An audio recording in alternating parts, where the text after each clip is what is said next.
Hello pilots and welcome back to another Flight Academy video brought to you by Out of Arc Gaming. As always, my name is Phil and this is game 4. No, your eyes do not deceive you. That is a TTS map you are seeing in front of you. We had a slight technical error when recording this video, so we actually had to redo the intro of it ourselves on TTS to show you what happened at the start. It does switch back to an in-store game eventually, but we did manage to recreate it. We still had the dice, we just didn't have the table, which was silly. But joining me to talk through game 4, we have... Hello there, it's Ben. Hello Ben, welcome back. Two-time champion, aiming for your 3rd trophy. Will this be the season to get it? We'll have to find out. But welcome back, Ben. How you doing, buddy? Yeah, great to be back, and it's so good to play Flight Academy. It's always a favourite amongst our group, and yeah, I can't believe we're on season 8 already. It's crazy. Season 8. I know. Considering when I first did this, I thought, oh, it'll be a bit of a laugh. And now we're 8 seasons down. I think we have more Flight Academy videos on the channel than any other bit of content. But you know what? We love it. And obviously what we have today is Wes versus Brad. And this is actually the first set of games where we've introduced the scenarios. So this one is actually Scramble the transmission. We've got 3 objectives. The usual rules for Scramble the transmission of having to do an action to capture that objective from turn 2, and for this one it's a maximum of 13 points, so it's either kill your opponent or score 13 points in the 25 minutes. So we'll have to see how it goes, but it's actually great to have you with us, someone who's been with us from Flight Academy from the beginning. I want to pick your brains. How did you feel with scenarios being introduced for Flight Academy this season? Do you think it was a good thing? Do you think it was interesting? What were your thoughts? Generally a good thing. It adds a lot more depth to the games, I think, and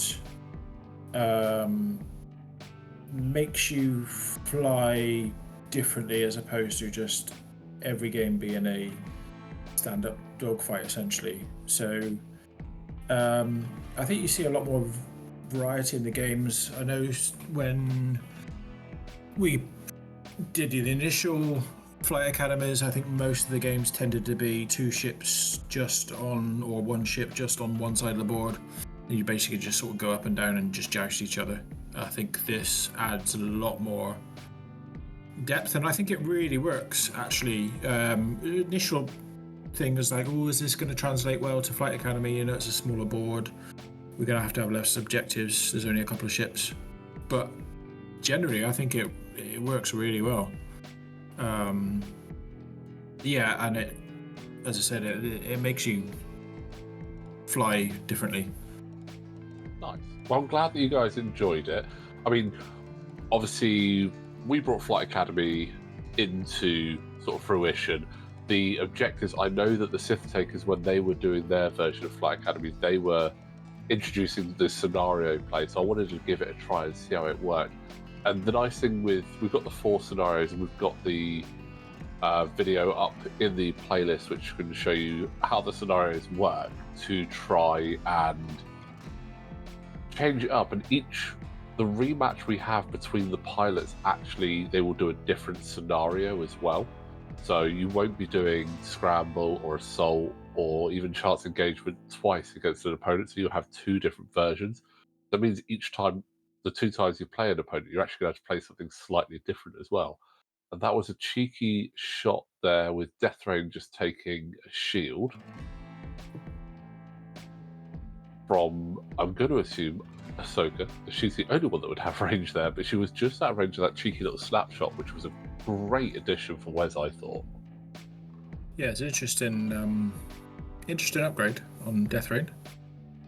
Not one you see very often, but I think actually, isn't it? It's like 9 points. Yeah, it was a very expensive upgrade. I'm just gonna have a quick look on. I think it's roughly about 9 points. Yeah, I think the cost of it is one of those ones which makes you sort of think 7 points at the moment on XWA, which is a hefty amount of points, but can be quite good. I think one of the big limitation I find with Snapshot is it's only usable in that range 2 bubble.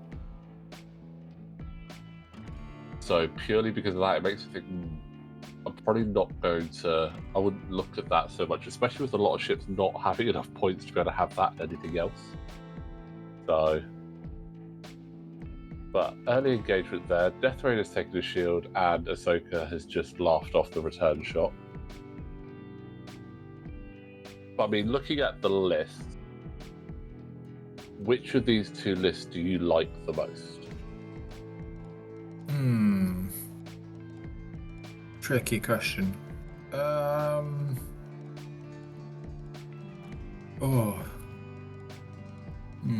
quite hard actually. These aren't the type of lists you would typically look at. From my experience of Flight Academy over the last 8 seasons, they're not your sort of particular play style. I mean, out of the two lists, I'd probably, if I was to pick one to fly, I'd probably pick Brad's. I like the combinations that, you know, Braylon's the hammer, Ahsoka can do shenanigans. Quite an interesting piece having an A-wing. So a very maneuverable ship. And then you've got Braylon, which is totally the opposite, not maneuverable. Wes's one seems to be a bit of a, I mean, it's classic Empire, it's a glass cannon. I mean, one wrong move, I know Second Sister's got force, but one wrong move with the Second Sister could be lights out. I mean, we saw that in my game versus Wes, where Second Sister went fairly aggressive, and I then managed to ion her onto Wes's own prox mine. So, and I mean, don't get me wrong, I love the Interceptor. It is one of my favourite ships. But 3 hull and no shields it's a very risky ship to be flying, especially when you're on a reduced board size and you've got lots of action happening. Yeah, I think Wes's list is quite a, I'd say it's quite a high ceiling list, flying wise. I don't think it's the easiest to fly. I'm sure Wes will do a great job flying these ships around, but you got to be careful. But having proximity mines on that Punisher, that's scary. I think prox mines on Deathrain is a really good shout anyway, because obviously when Deathrain drops or launches a device, you can then take an action. So it's a great way to get out of dodge with that boost as well. So you can drop the prox mine, then boost away, and suddenly your opponent's probably not even thinking that Punisher can do that.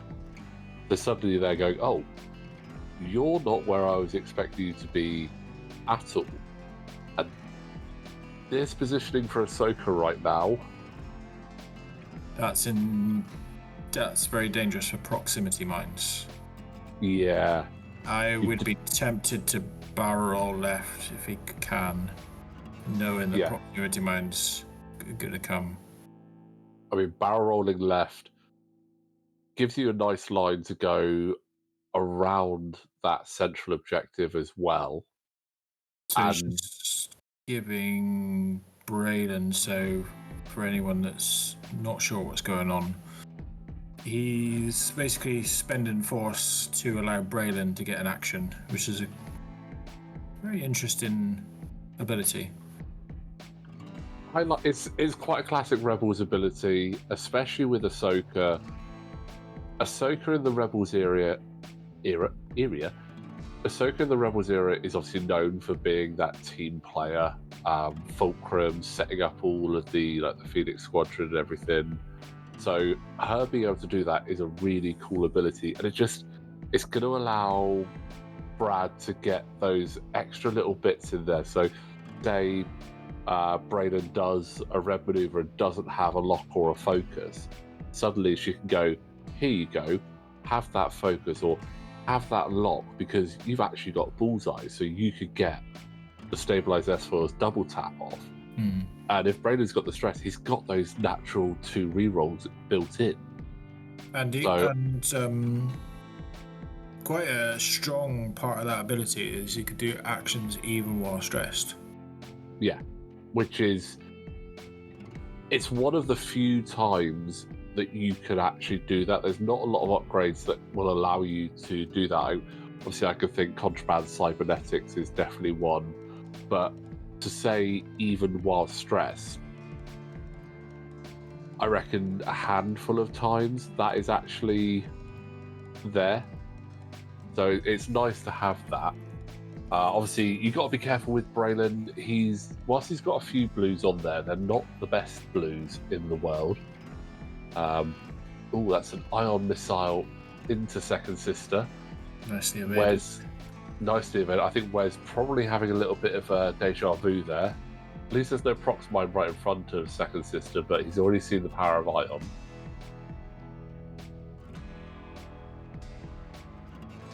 Because obviously it's nice for Brad. He's obviously got a 5 and a 4 in here as well. So he's got something at the top end of the initiative that you can have in Flight Academy. And obviously this is, I think, Brad's 4th or 5th game of 2nd edition, or 2.5. So it's great to have him along for Flight Academy, and I know that he had a really good time with it. Oh, look at all those evades. All the evades. Oh. Next time I see him, I'm maybe commandeering those dice. That was a great evade roll. Looks like Braden has... Is that range 1? Looks like range 1, which is exactly what you want from a B-Wing to Punisher. Got the focus, got the evades for the stress for the free rerolls. I mean, just spend the focus. Just spend the focus. You're not getting shot back. Yeah, if it was 10 numb, I'd say, yeah, maybe spend it, get rid of one of the stress, but because you can't get rid of it. Oh, that's nice. That's a good chunk of health down on Deathrain. And if it was anything but Scramble, that would be a nice half points there. But taking him down to 4, that is good. It's where the Punisher struggles, I think. I actually kind of think 1 evade on the Punisher might be too few. Yeah, the Punisher goes down really quick. I mean, I love the Punisher.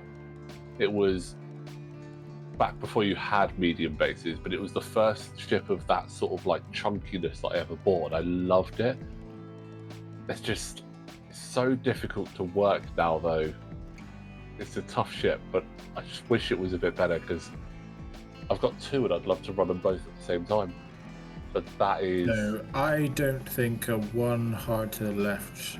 I think Ahsoka's going over that. Well, I think a 1 hard to the left would avoid it just. I'm not sure. It would be very close. It's difficult to see, like, because we're looking at it from this angle. Yeah. I genuinely think if Brad has anticipated that, a 1 hard to the left would just miss it. Obviously, we've seen as well, Wes has done that focus with Braylon. So you Sorry, think Deathrain, Braylon's moving. I think he's probably going to K-turn. It would make a lot of sense. That would indicate that, yeah, he's going to potentially K-turn. And that's going to be a bump. Yeah, I mean, the bump is initiated by Deathrain. That's the tricky part when you've got a low initiative ship stuck behind a high initiative ship. There's not many places you can go. Didn't need to roll that one there, actually, Brad. Miss, obviously that was a slight miss. The bump was actually caused by Deathrain, so don't need to actually take a shield there off Braylon. And as we can see on the overlay, we haven't actually taken that shield off, so it'll be interesting to see how that plays out for them later. Ooh. No K-turn. Maybe he's just he's playing chase me sort of mode. Yeah. It's like fine, you can come and try and gun me down, but if you turn in, I'm just going to proxy mine you. Yeah, I mean, he's in a nice position to drop another prox mine, which could catch Braylon if he does carry on in round there. So you should never really chase bombers. Yeah, if you know they've got bombs, never chase. Just let them go and wait for them to turn around. Yeah. So I mean, I've made that mistake before. So Wes is going to be up on scenario points. Yeah, Wes is going to be, unless, that's not the right template to avoid it. Is he going to land on that? I think he's going to, unfortunately, land on the debris as well. I mean, this could be 4 damage on Ahsoka right now. It's the instant damage from the procs, roll 2, and then roll 1 for the... And are we looking... Was he trying to do a sloop as well?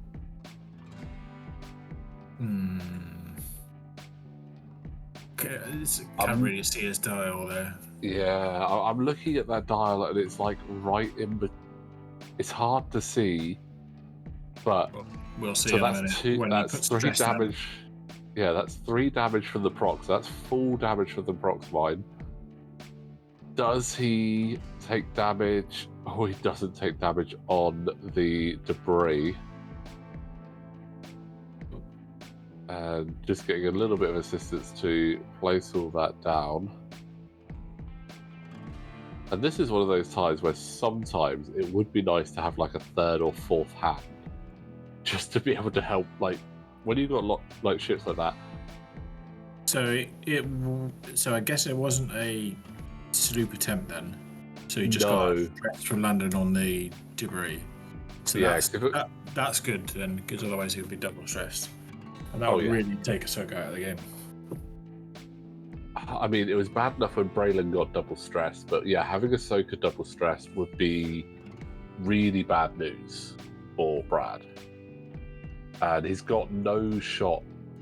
Well, at the moment, both players only have 1 shot. You've got Second Sister has a shot at either Ahsoka or Braylon. I'm assuming going to go Braylon. And Braylon only had... Well, Braylon can hit both. Well, actually, that's a really odd angle. I'm not sure if he can hit Deathrain. So but it looks like he's going for Second Sister. Can get a reroll 2. Ooh, just the 1. That's... Can't see what that is. Yeah. So spending a force. Focus, yeah. Yeah, so that's brilliant evasion trigger there. Whilst he doesn't technically need to flip them both, it's good to do it because remembering I've got brilliant evasion. A really nice sneaky upgrade, hey Ben? Thinking that you have that on Kylo. I mean, it's not often that it triggers, but wow, when it does, it's 2 for the price of 1. And it feels good. Oh, it really does. I do like brilliant evasion. Because a lot of the times you sort of roll and you go, oh no, I got 2 eyeballs, and then it takes a second, and then you're like, it's almost like a heroic shout. You're like, brilliant evasion. It is nice. I do like brilliant evasion, and it's not even that expensive an upgrade either. No. Oh, that's nice.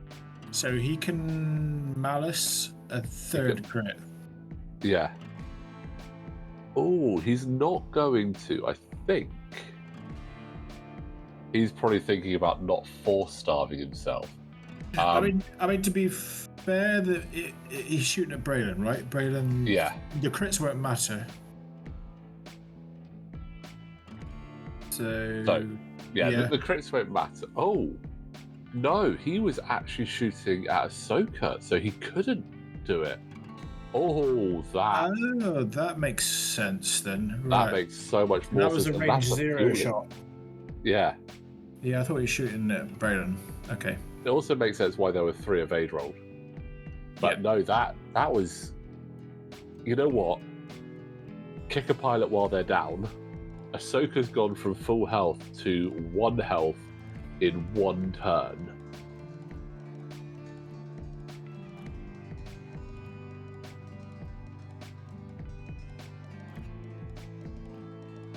So Deathrain is moving away, not dropping a prox mine.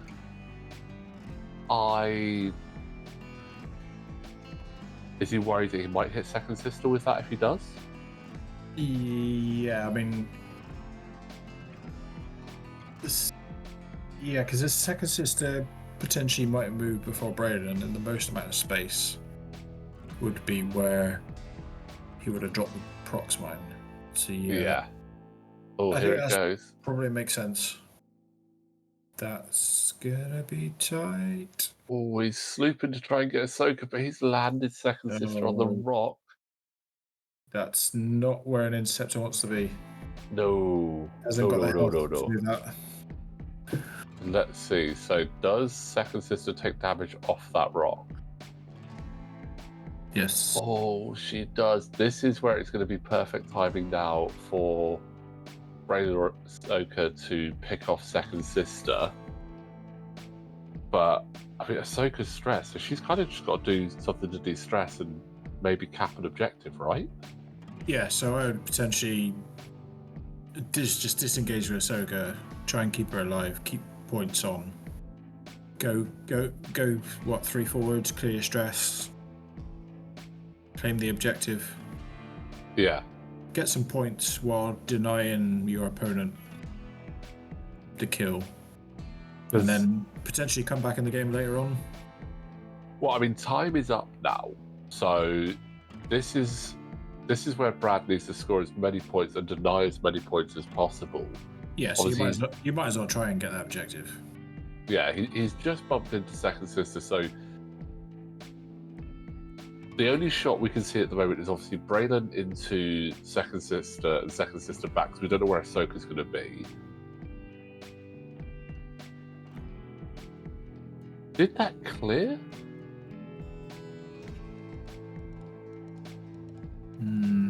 I thought that bumped. Interesting. I thought that bumped. If that didn't bump, that's an amazing non-bump. But that's close to the rock. That is close. So not de-stressing. Interesting. Maybe it's just trying to... But he does clear the arc of second sister. So yeah. So Ahsoka is really safe. Ahsoka's going to survive the game. Braylon has got enough health that he's not going down. Wes needs to hope that if second sister can survive this, Wes is going to win this 5-1. If Braylon can take out second sister, it'll be 6-5 in Brad's favour. So... Ooh, spending the ability here. Or... Spend 2 force, give Braylon a action. I still thought that they bumped. I might... I'll go back and review. We'll find out in a minute. Yeah. If he modifies his attack dice or not. I mean, if he didn't, that is so close. That's one of those ones that you'd be watching on TTS for that white bumped bar at the back of the base.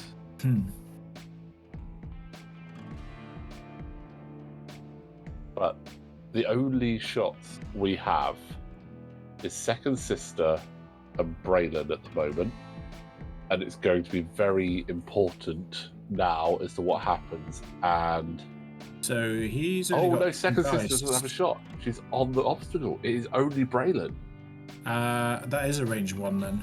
because he's That rolling is- 4 dice. That is a range 1. Spending that focus. That is That's- second sister down. That's good night. Even spending all the force and brilliant evasion and all of that jazz, it was a valiant effort. Wow. Okay. That definitely went in a different direction than I expected. Oof. When you saw Ahsoka down to 1 health last round, and Deathrain disengaging, you thought, right, it's going to be really tricky here. But landing second sister on that rock, taking 2 damage, and then still having a range 1 from Braylon. Oh, 6 points to 5 in Brad's favour. Wow. Oof, pulled that one back. I mean, Yeah. Wes had control there. He had the objectives. It looked like it was going to be Wes's, but you never know in this format. Yeah, if Wes had slooped the other way, if Wes had slooped back towards his board edge, he would have been the one in control with the shots, and that would have been his. So, But I think Braylon was in the way, no? No, I think that Wes could have slooped the other way.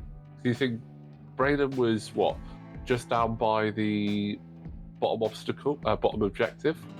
And you look at where second sister is now, correlate that with the other side, might have landed on the obstacle there, but then Braylon wouldn't have had a shot.